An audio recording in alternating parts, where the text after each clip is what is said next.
Welcome to Tomorrow Today's Future Fit series, How to Become an Adaptive Leader.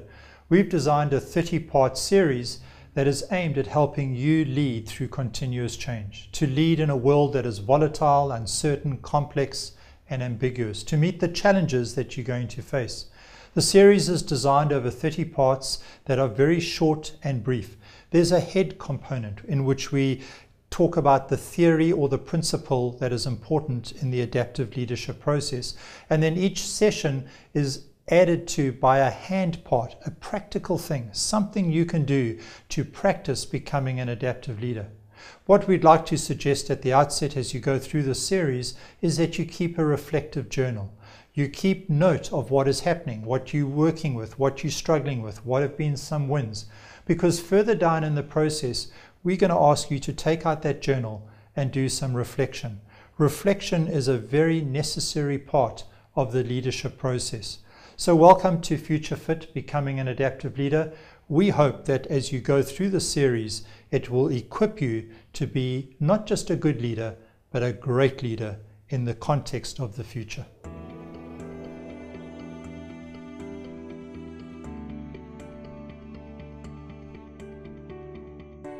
What to keep and what to discard. In evolutionary biology, there are three things as DNA rearranges itself.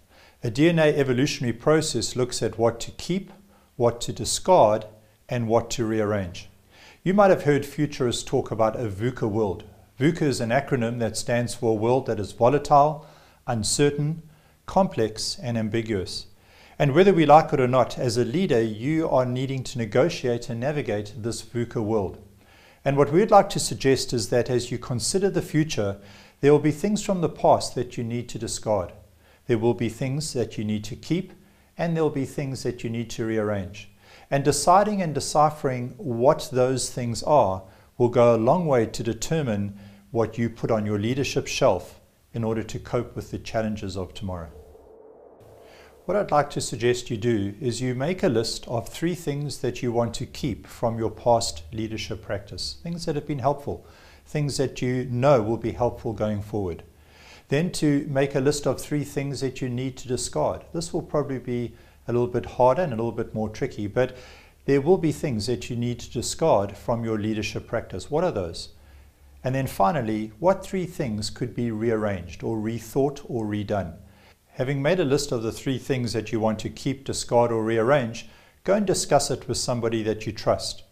That's the practical part for what to keep and what to discard.